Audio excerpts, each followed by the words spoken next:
I wish I wasn't. So many years ago he threw a Molotov and he got burnt, but thank God he's back, and he had many plastic surgeries, of course.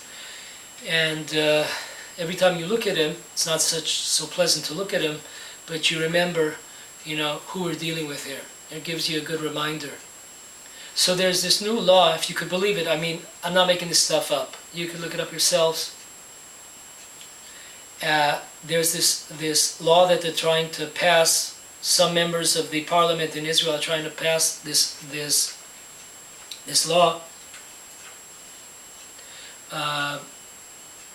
that there should be a stop to payments that Israel gives the PA, the Arab, whatever you want to call them, the PLO, the terrorist organization. Israel supplies them with all types of funding. Now, we're talking about billions of shekels each year. And according to Dov Kalmanovich and others, 10% of this billion plus shekel yearly money goes to the families and acquaintances and the Arab terrorists themselves. So Israel, right, these Arab Rav people, unbelievable, we ourselves are funding our own funeral. Can you believe this? We're giving them billions of shekels every year, and they're using over 10% of this funding goes to the families to make sure that they're okay, families of these terrorists who now are in prison, and of course it goes to the benefit of the prisoners. If that's not bad enough, the following is that, the following thing also interesting is that it was discovered, good morning Israel, yeah, like good morning Jack, stuff that's been going on for all these years, that each Arab that's released from prison, he receives immediately a desk office job in the PA, in their authority, so-called authority. So think about this. Think about when we're looking at, who do you put your finger, who's to blame here? Is it the Arabs? Of course. They're the ones that pulled the trigger. But behind the Arabs and behind the Arab trigger, there's the motivation. There's the money. There's the stupidity. Every discussion which talks about a two-state solution gives more fuel for the Arab terrorists to destroy the Jewish people, to kill others. Every job, every worker that we hire, so many good people, really good people, hire, give them money. They themselves, definitely could be that they themselves are not terrorists. But, however, okay, we supply them with money and funds and a livelihood. They're able to be here, they're able to live here, and they're able to donate, and they're able to give over to their families, to their friends who do participate physically, not ideologically. That's even a greater crowd. But those that pull the trigger. So, by the fact that I'm giving them a job in my factory, or in my office, my restaurant, good job. Because we're giving them a base to keep them in the land of Israel, and they're able to make it here, and they're able not only to supply and for their own families, but also their extended families and friends, and give to the cause. That's what's happening. So we are encouraging. When you talk about who the enemy here is, two-sided. Of course, the Arabs are the enemies of the Jewish people. But on the other, there's also an enemy that we don't recognize, or that's not so comfortable to speak about. But those enemies are the ones that give them the weapons and the supplies and the hope to one day to return to the land of Israel and expel us, or mow us down in the land of Israel. It takes two to tango, two sides.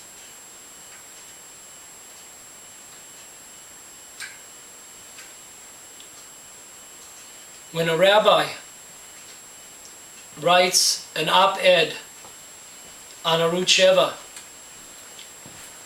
about settling the land of Israel, and it all belongs to the Jewish people, and what is the status of Arabs living in the land of Israel, when the website and the rabbi himself are invited to invitations like that, you don't want. They're called down to be investigated because of what they wrote. Or in Arutz Sheva, the 7 News in Israel, that they publicized it. This is another nail in the coffin of another Jew. This gives encouragement and hope to the Arabs. They see our weakness. They see what we do to Jews who speak about settling Jews in the land of Israel. And what might we say when a Jewish organization that tries to publicize Jewish workers, Jewish laborers, in order to support Jews and not our enemies, they were, by the court system in Israel, they were fined 40,000 shekel. That's roughly $12,000. And it's a volunteer organization. It's not like they have, $1,000. But imagine this. You're trying to make sure what the Torah says, Torah teaches us that you give a preference. We're talking about situations, we're not talking about enemies. We're just talking about Jew versus non-Jew. And you must show preference for, of course, your brother. It's a very simple concept. You don't have to be a rocket scientist to get it. If you had your own family members, look at President Trump. How many family members does he have in his cabinet? Rightfully so.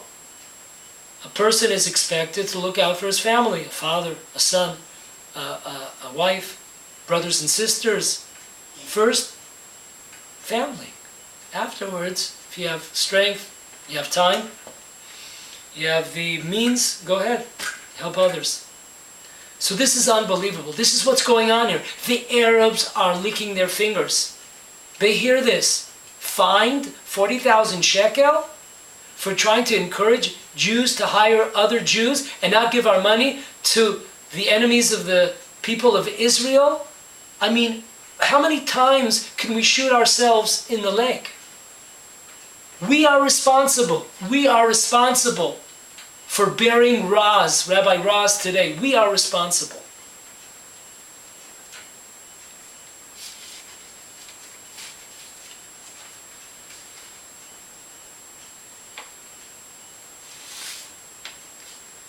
And then, I've always said so many years, worse than the case, worse than the murder itself, is the responses afterwards. Sometimes those are even worse.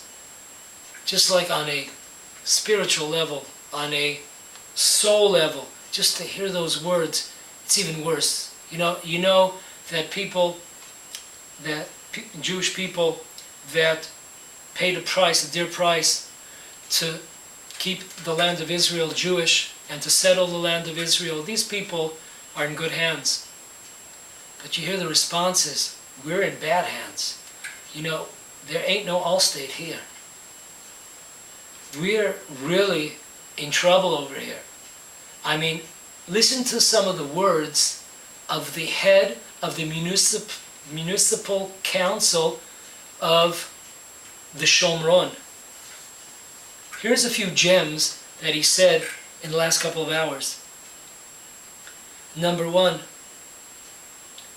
the time has come to remove all political obstacles from Jewish building and Jewish settling in Judea and Samaria. The government should immediately announce hundreds of homes that should go up in the settlement of Chavat Gilad. This is the true response. This is the true response and the correct response that will eliminate the motivation of the Arab terror. They want to chase us out, expel us from the land of Israel, and this will show us that we plan to build up the land of Israel. Number one, classic.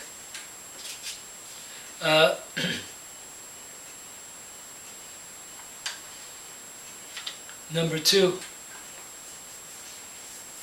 shortly after the incident happened, the murder happened last night, the same head of the council had this following enlightened statement to make, that if the government would have allowed us to put up security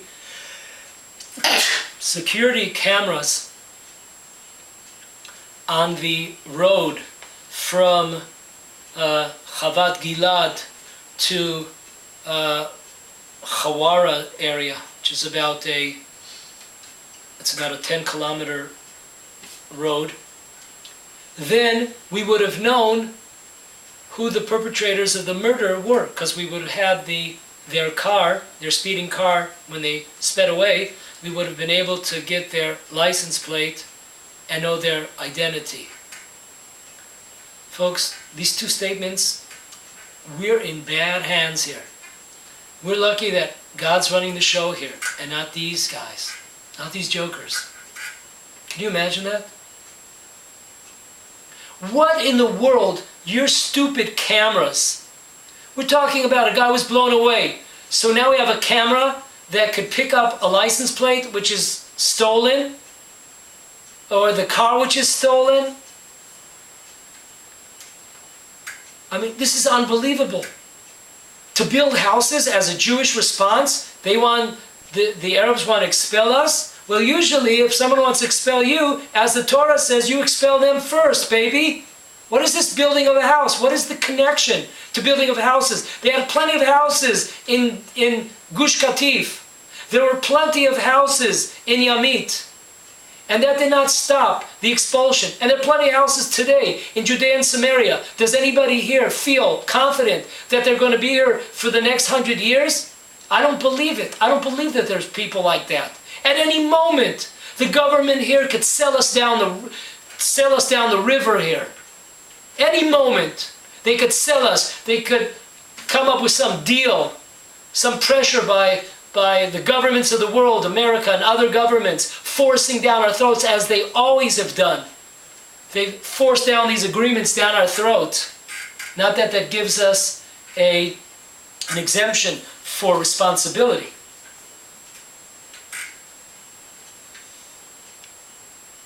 Oh, this is unbelievable. Cameras. That's our problem, cameras. Smile. You're on candid camera. Cameras. This is going to help us out. You know, we used to say the best defense is the offense, right? Not anymore. Now today is the camera. Help us. God will save us via that camera. So after Jews have been killed and murdered, we could hopefully find those escaping Arabs.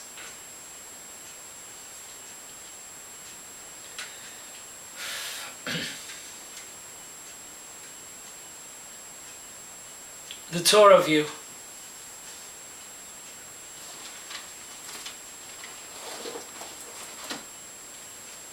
It says in the book of Bamidbar, fourth book, Numbers. There we go. It says in the books of Numbers,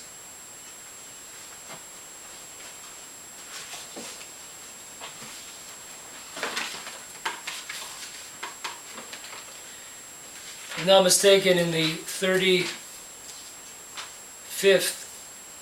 chapter.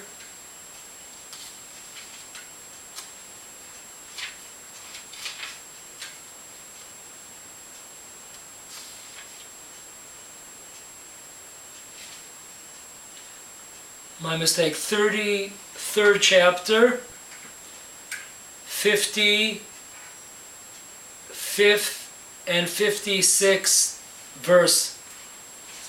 Listen to the words of the Torah. First it says that if you do not expel the inhabitants of the land, those that you remain in your midst, those that you allow to remain in your midst, they will be like thorns in your sides, and they will attack you and make life miserable for you on the land that you have settled on. And then God says, what I had planned for them, your enemies, I will do unto you. The Sforno says an unbelievable Torah here on this verse 50. On verse 53, listen to this. When you eliminate the inhabitants from the land, then you will merit to inherit the land to your children. Because if you do not eliminate them from the land, even though you may be able to conquer the land, it will only be temporary. For a limited amount of time, you will not be able to inherit it to the future generations. Unbelievable. Those are the words of the Sforno. Liva'er, to expel, to eliminate. To eliminate. At least expel them. You want to be a nice guy? No problem. But forget eliminate. How about expel? Like, everything's cool. We'll, pay for your property that you have left over here. We'll help you start a new life. But not even that. Exact opposite. We are encouraging the Arabs that it's just a matter of time before they're victorious. Not only that, there's an amazing Talmud in Tractate of Megillah, 11th page, side 1. There are various opinions when the sages came to speak about the holiday of Purim, which is coming closer than we think. It's literally 6 weeks down the road, the holiday of Purim. And these sages, they would give a verse in the Bible that explains the essence of the story of Hanukkah. That's pretty big. Taking one verse which encompasses the entire idea behind the story of Purim. One of the sages brings down this verse that we brought in Numbers 33, 53, 54, 55, 56, brings it down. This is the whole essence of the story of Purim. Why? Because it's the same song. It's the same old song. It's the same bottom line. How did the story of Purim come to be? It came to be the fact that the Jews had mercy. The king of the Jews, Shaul, King Saul, had mercy on the king of Amalek, and he allowed him to live. And therefore he allowed him to live, and he had relations, and he had a child. And from there, after generations, after King Saul was already gone, then the damage kicked in. And we had a guy named Haman who almost annihilated the entire Jewish people. Amazing. So what's the bottom line? The whole story of Purim, to get the lesson. This is brought down by the commentator of the Sfat Emet. What we're talking about on this tractate, on this page on the tractate, is the whole entire essence of what the story of Purim is all about. Which means if you come out of Purim and the only thing you get is maybe you gained 5 pounds because of all those Haman ears that you ate, or all that junk, all that junk food that you received by friends and family members, is that what you got out of, the additional calories? You missed the whole point here. The whole point is that it's forbidden for the Jewish people to have mercy on those that are cruel, and eventually will be cruel to the Jewish people. Amazing story. The Jewish people were almost annihilated. We were that close to be annihilated because of mercy. That's the story. And that's the verse that this sage brings down. He brings down the verse, if you do not expel the residents of the land of Israel, that you've come to conquer the land of Israel, if you not expel them, they will torture you on your own land. And what I plan to do to them, I will do to you. So we have the shoe on the other foot here. That's the idea, that's the lesson of Purim. That's the lesson we should be getting. That's the lesson that's our flag. The Maharal says in his book called Or Chadash on Purim, page 70. Listen to these words, amazing words.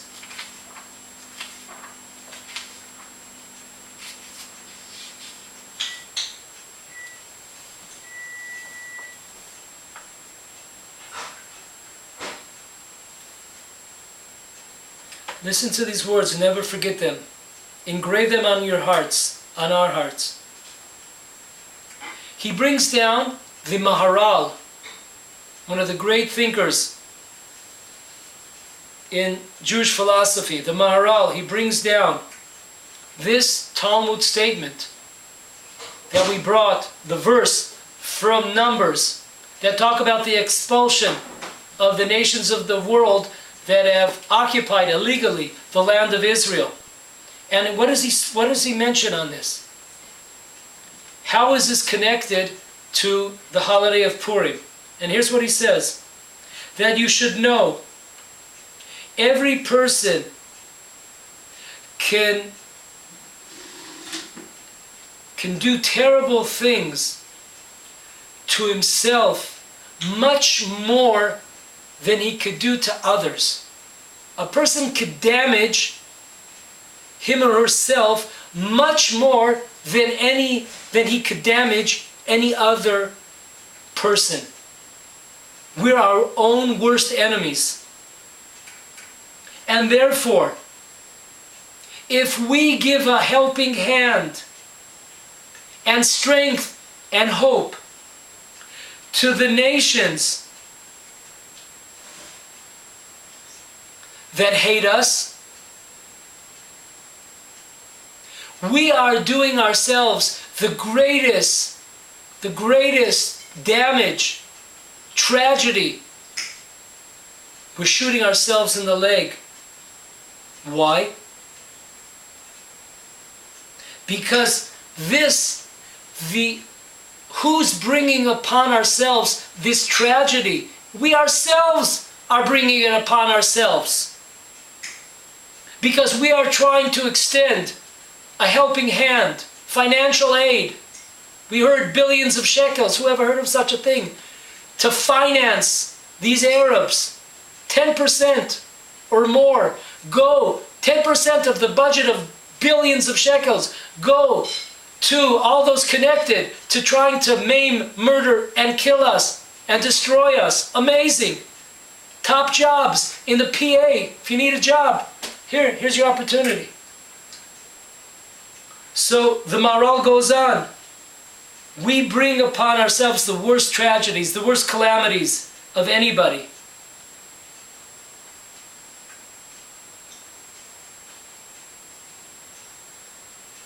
Because anytime the principle is that no one can hurt a person like a person can hurt themselves. That's the idea.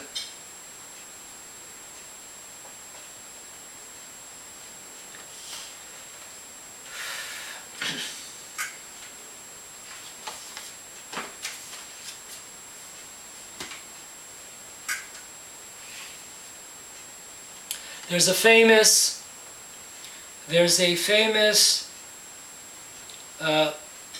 example that's given in the Jewish ethical world, the Musa movement. They tell us that if a dog is being attacked by a man with a stick, a dog is silly, and a dog, instead of attacking the man who's holding the stick, who's beating up the dog, instead of attacking the guy, they attack the stick. Well, it's not the stick that's the problem, it's the man who's holding the stick. Stick doesn't want to do anything bad to the animals. It's the man holding the stick who's a problem. That's the guy who they should be attacking. So what do they mean by this? Many scholars would like us to accept this when it comes to the Arab problem, telling us that, listen, we know that the Arabs are a problem. That we understand, we realize that, we're not idiots. However, the solution to the problem is not going after the stick, which means not going after the Arab population, but it's going after the man, which means we have to shape up on our commitment to the Torah and mitzvot. Once we perfect ourselves, okay, then the stick will no longer, okay, be attacking us, because God will see that we've mended our ways, we've corrected ourselves, and therefore there's no reason anymore for punishment. So they're trying to sell us this, that the problem is not the Arabs, the problem is us, the Jews. We're the man attacking. Okay? And you can't be a dog who's stupid, who thinks about just going after the stick. The Arabs are just a stick, used by God as his rod to punish us. But see, that's true. First of all, it's of course it's very, very important. It's basic, ABC, that we definitely have to correct our deeds. There's nobody that comes to disagree with this premise. Of course, we have many things. The reason why we're getting punished is because there's so many things that we do incorrectly, that we do wrong. That's for sure. But with that said and done, let's put the cards on the table. In this situation, with a hostile population here in the land of Israel, this example has no bearing whatsoever, because this is a commandment of the Torah.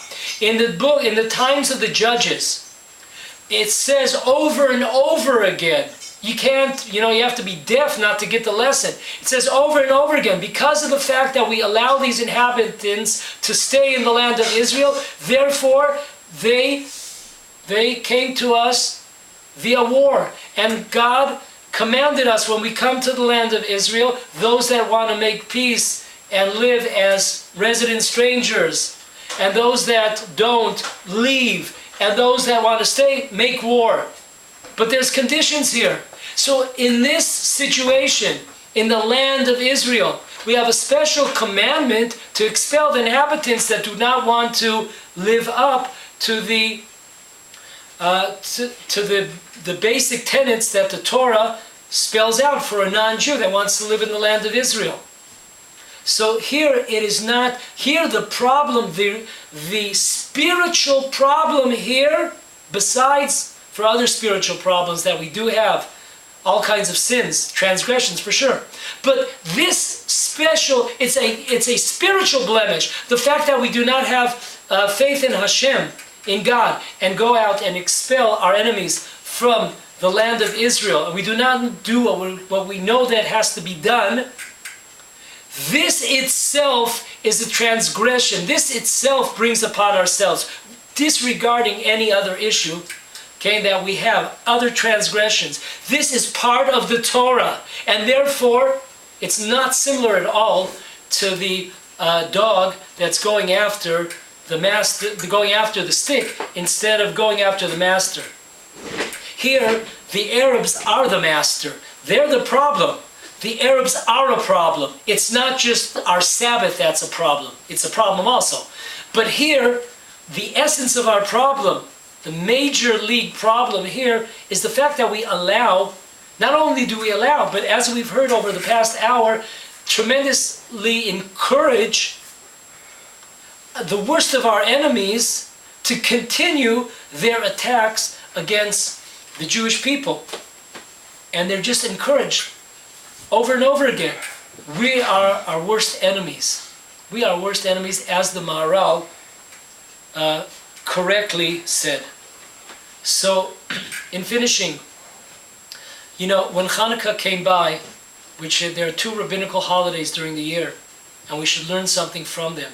When Hanukkah came by, as we spoke about during Hanukkah a month ago, what really ignited the revolution was that the Jewish people, after years of spiritual decrees against Jewish women, defiling Jewish women, due to the merit of remembering Shimon and Levi, what they had done in the city of Shechem. This was able, by the daughter of Matityahu, her name was Chana, she ignited the uprising of the Jewish Maccabees, the Jewish Hashmonaim, and the Jewish people went out, and they finally, after years of decrees, of spiritual decrees, they finally went out and they fought. And that's why we have Hanukkah, the fact that a Jewish uprising and a Jewish revolt and Jewish independence, sovereignty in the land of Israel. Number 2 is Purim. We have the lesson here, that the second lesson is we see the same spark that the Talmud gives the essence of the whole holiday of Purim is remembering that do not have mercy upon those that will not have mercy unto you. May we see and may we pray for a Jewish government, a true Jewish government, a God-fearing government in the land of Israel. May we see, with God's help, may we see the expulsion of the enemies of the Jewish people from the land of Israel. And may this be the last funeral that we attend.